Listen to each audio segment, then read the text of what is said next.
Hello everybody. In this video we're going to look at how we can make a turntable of one of our 3D models. So I have this model here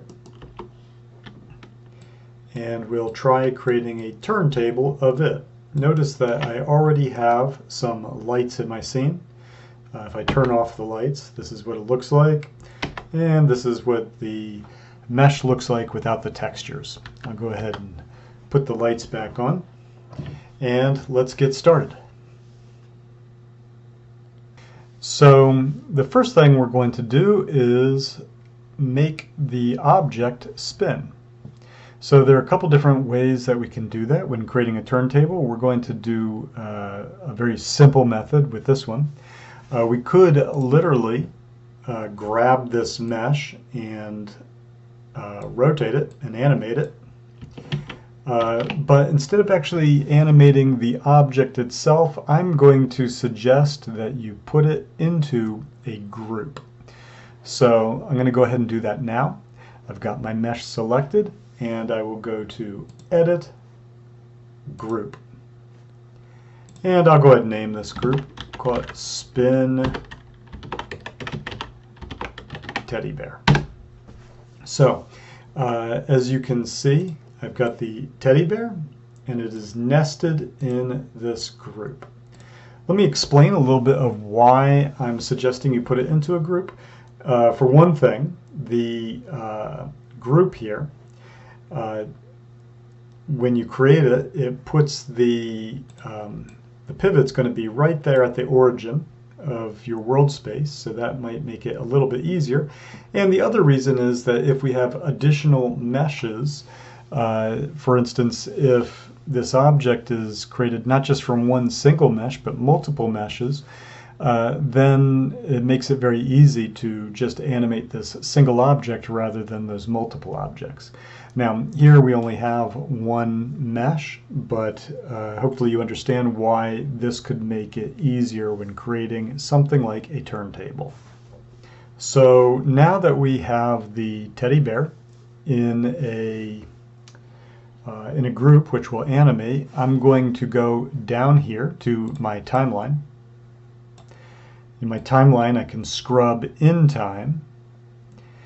These are the frames down here, and currently we have 120 frames. We have this timeline set from frame 1 to 120. And I'm animating at 24 frames a second, so that means that this actually represents 5 seconds of animation, and I think that will be perfect for our turntable. We'll make this object here rotate a full 360 degrees in 5 seconds. So the first thing I want to do is set a key on my frame 1. Before I do that, let me just show you one other thing. So we can change this timeline very easily here. We can grab this handle here, and if we want it to, if I want our timeline to be less time, we can simply scrub it over here, and we can make it, in this case, 50 frames. So now my timeline is only 50 frames long. Or we can drag it all the way to the full extent here, 120 frames, but of course we can go beyond that as well. All we need to do is type a higher value in here. Let's say we wanted our animation to be 500 frames, for instance. Now this is 500 frames within our timeline. So we can basically put any number of frames in here that we want. I'm going to go ahead and set it back to 120 though, because I think 5 seconds will be really good for the needs of this turntable. So let's go ahead and animate. I've got the group selected, and the easiest way to animate is to simply use the S key on your keyboard. S stands for set key. You can remember it because it means set key, and it is the S key. Let's see what happens when I type the S key on my keyboard. You'll notice two things. We've got a little red tick mark here indicating that there's a keyframe Make sure that when you set that keyframe, it's set on the very first frame, on frame 1. And you'll notice here in the channel box that all of these channels, the translates, the rotates, the scales, including visibility, have all been keyed. They've all been keyed on this frame, and I know that because, not just because I just did it, but because also these are a bright red. You'll see that if I scrub even just one frame off, they turn into a pink, indicating that these channels have been animated, but that they actually don't have a key on frame 2. So I'm going to scrub in my timeline, and we want it to rotate 360 degrees. We can decide whether we want to rotate in this direction or this direction. We'll go ahead and rotate it counterclockwise, so I'll go ahead and rotate it in this direction. You'll notice that this value here is changing, the value with the rotate Y. So to make it a little easier and to get it exact, instead of having to roughly judge what is 360 degrees, we'll go ahead and just type that value in there, and once again we'll key it. And we'll key it by pressing S. S for set key. Okay. So now our object here is animated, and we have a turntable. Let's check it out and see. I'm going to rewind my animation. Maybe I'll just click off of it so that we're not seeing the wireframe on it. And we'll go ahead and play it.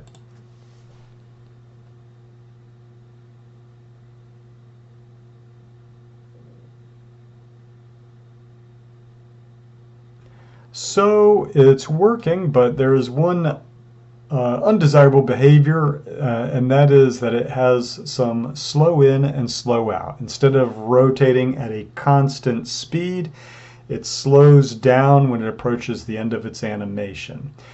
So let's take a look at how we can resolve that. Let's take a look at how we can fix that now. So to fix that, what I'm going to do is select the object that is animated. Now remember, the teddy bear itself is not animated.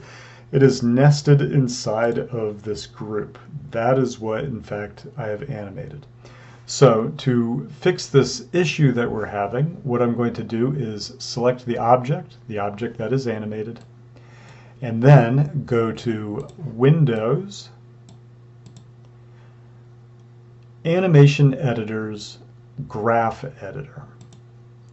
And what are we looking at here? Well, we're looking at our animation. We've really only animated one channel on our animation, and that channel is represented by this curve here. We've animated, you can see that in fact we've set keys on all of these different channels, but for instance on the rotate X, this animation curve doesn't change in value because we didn't place any changes on that rotation. Nor on the translate X or the translate Z or the scale Y. Those values are remaining static over the entire length of our animation.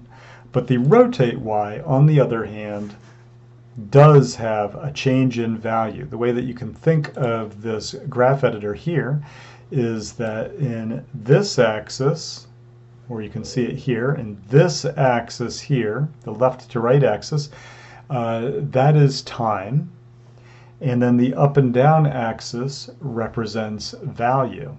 So, for instance, if we were to select the first key on our animation, what you'll notice is that it is on frame 1 and it has a value of 0. And if we select the last key on this animation curve, it is on frame 120 and it has a value of 360. So these are our two keyframes, and this is our animation over time. This is how it is interpolating between frame 1 and frame 120. And the reason why we were getting that weird rotation where we had this slow in, slow out, is because this animation curve is not linear. You can see that it comes out slowly. As it gets steeper, it indicates that it is rotating faster and faster. And then as it levels back off over here, it gets slower and slower. So if we can eliminate that, if we can make this animation curve more linear between these two keyframes, it'll get rid of that slow in, slow out, that undesired slow in, slow out on our animation. And let's check out how we can do that. Actually, let's go ahead and just take a look at it one more time. You'll see as it rotates that it slows down, comes to a pause, starts again. We want to eliminate that and make it look like it's just rotating constantly. So go ahead and open up that graph editor again, select the animation curve, and then we're going to click on this button here. This is to make this animation curve be linear. So I'll click on it, and now the interpolation from frame 1 to frame 120 will happen over a very constant speed over the entire length of the animation. I'm going to close my graph editor and we'll just check it out and see if that is in fact what it is doing.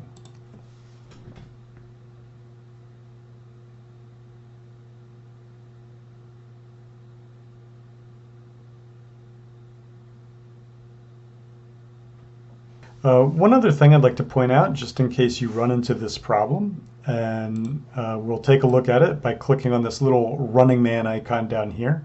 This represents our preferences, actually. This is an easy way to get to our preferences. Click on it. In fact, it goes right to our time slider preferences. And what I'd like you to take note of is this. Right now my playback speed is on play every frame, and the max playback speed is 24 frames by 1, or times 1. So what does this represent? Well, hopefully you might have some similar setting, or this setting here, the playback speed, might be set to 24 frames. Which would also be fine.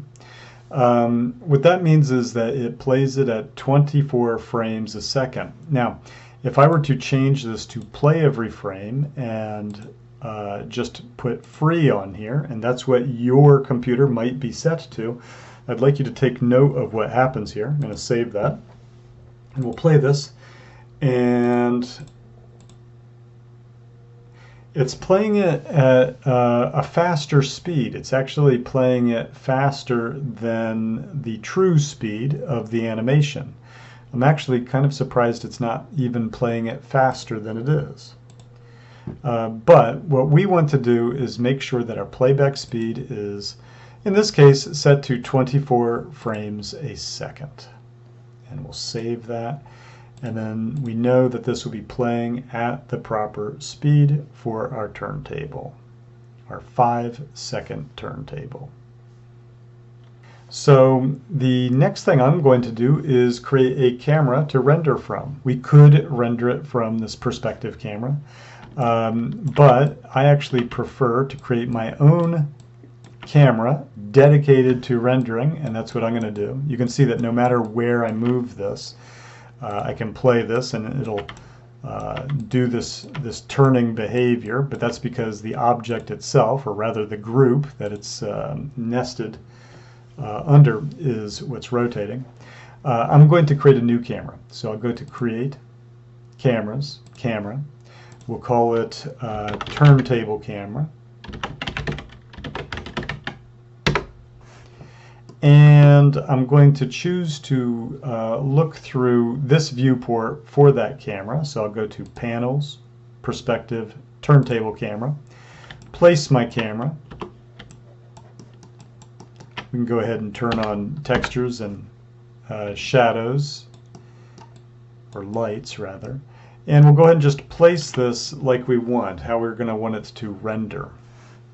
Now, another thing that I would like to do is determine where the borders are going to be for this render. What it shows us here right now is not necessarily the borders that we will be rendering to. So let's see how we can fix that. first thing I'm going to do is set the size of my render, and to do that I'm going to click on this button here, the little clapboard with the gear icon on it. That'll bring me to my render settings, and we're going to change the image size. And in fact, I'm not going to change it because I already have it on the setting that I want.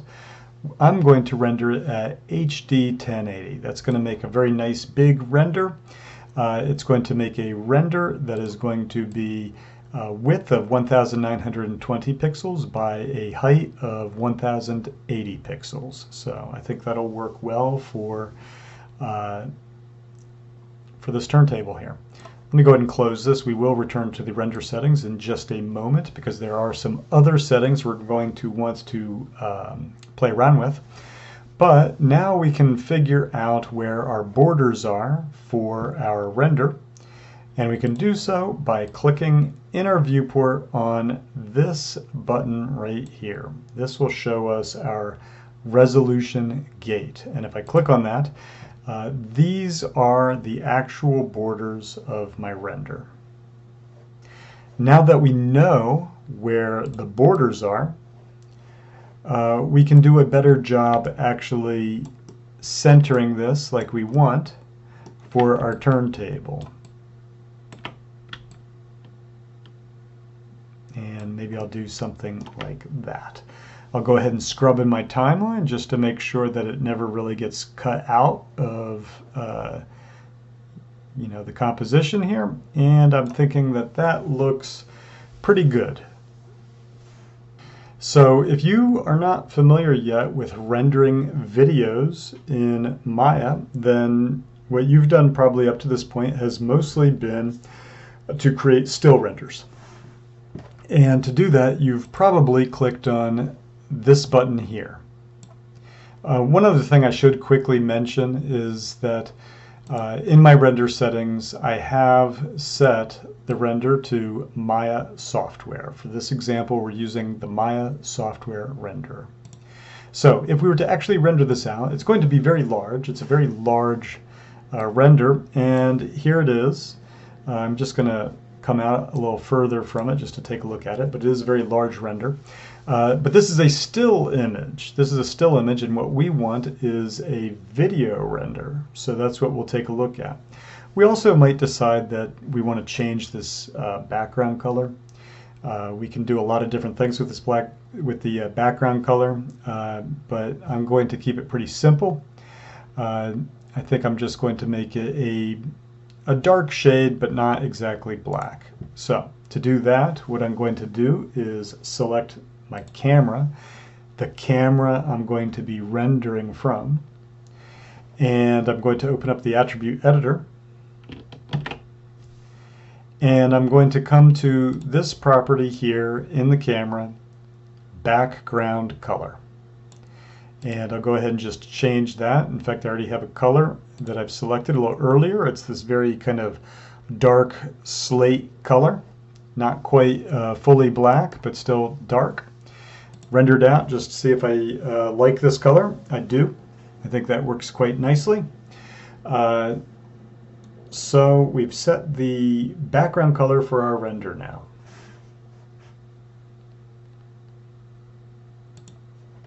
So now that we've set the background color, let's check out some of our other render settings. And remember that that's clicking on this icon here. And one thing I'll mention is that I'm currently working in a project that's on my desktop, but this path here in the render settings will show you where your renders are going to go to. Now, what I'm going to do is change, I just went up in this interface here, I'm going to change the image format from PNG. I'm going to change it to an AVI because that'll give us a movie file. I'm going to name this, call it Teddy Turntable. Scroll down, and we need to tell it the frame range. And I want you to pay close attention now because you'll notice that this defaults to 1 through 10 rendering by 1, meaning that it'll render every frame between 1 and 10. But remember that our animation is actually going to be 5 seconds long, so we need to change this end frame. Now you remember I set it to 120, but I'm actually going to set my end frame to 119.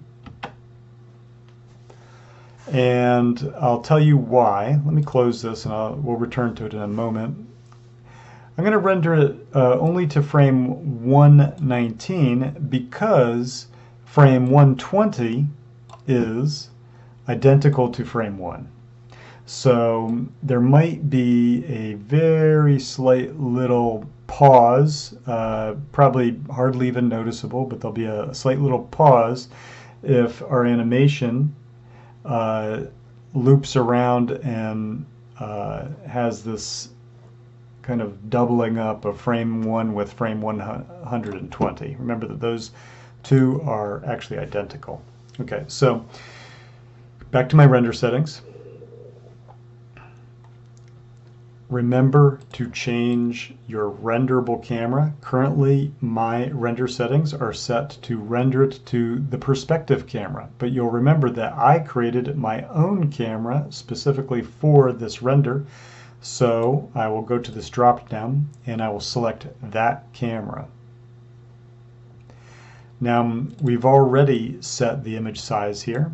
We did that a little while ago.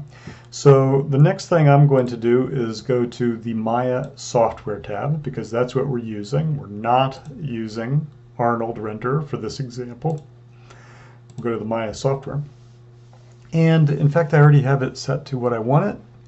I have it set to quality, production quality with, I'll just show you, typically you'll probably see it on, I don't really remember what setting. Maybe it's intermediate quality.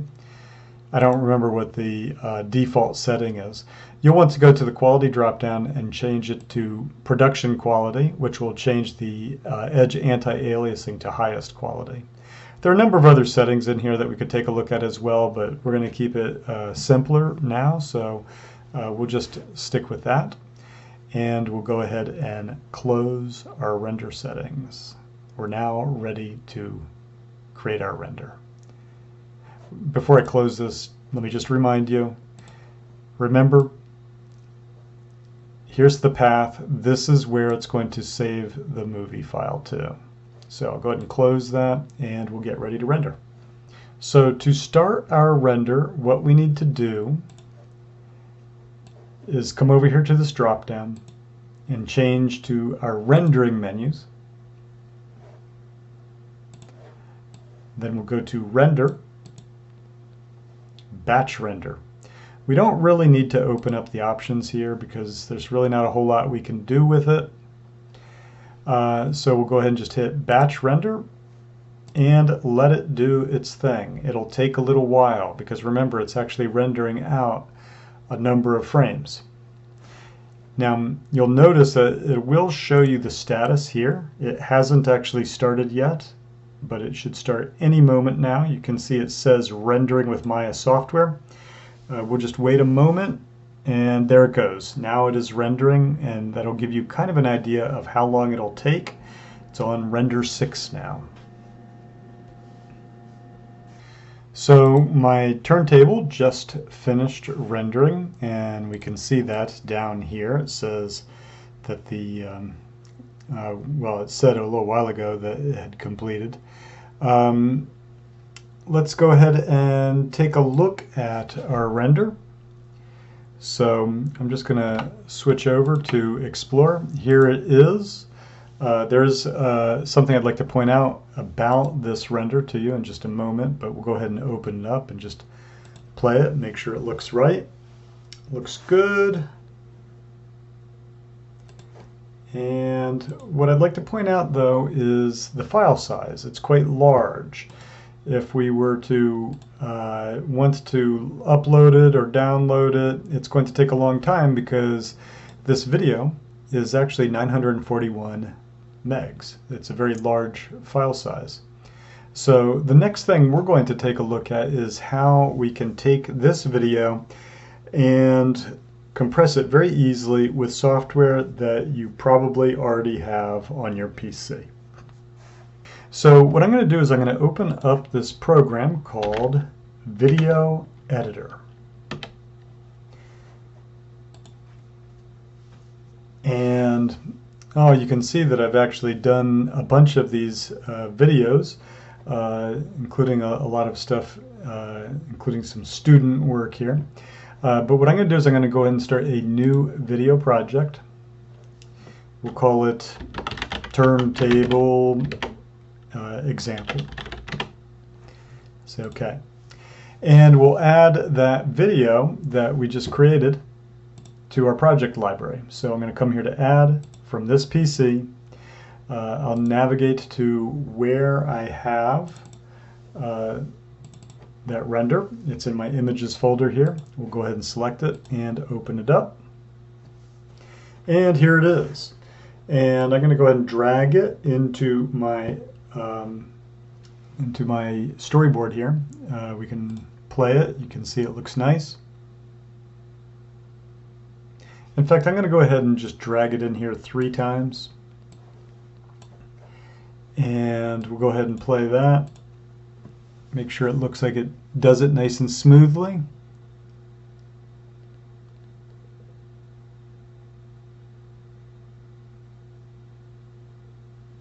I think that's working. I'll take a look at it one more time.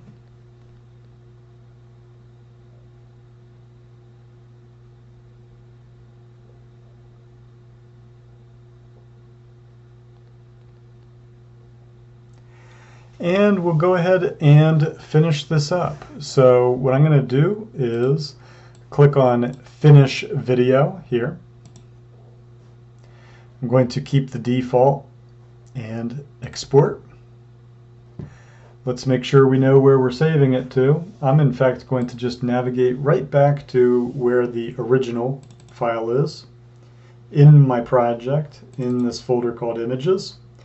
And I actually don't need to give it a different name because it's going to save it as a different file type instead of being an AVI. So we'll go ahead and export it out, let it do its thing, and it's completed, and here is our video, and it looks good.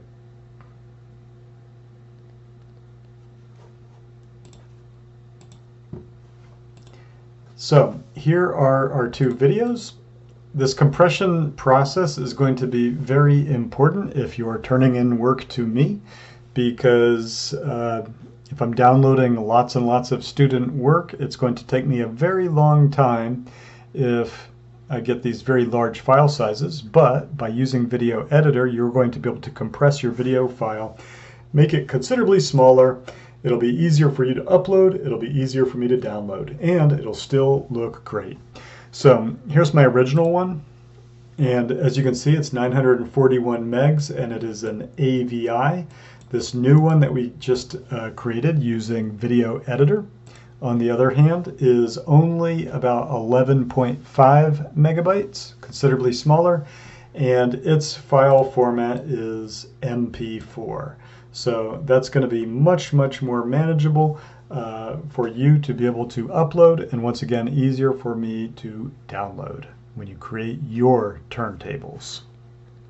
Actually, one more thing that I should mention is that if you'll remember, when I was working with this example in the video editor, I actually made the animation repeat 3 times. So this one here is not only considerably smaller at about 11.5 megs, but it is also repeating 3 times as opposed to this much larger AVI file that's uncompressed and is only doing 1 360.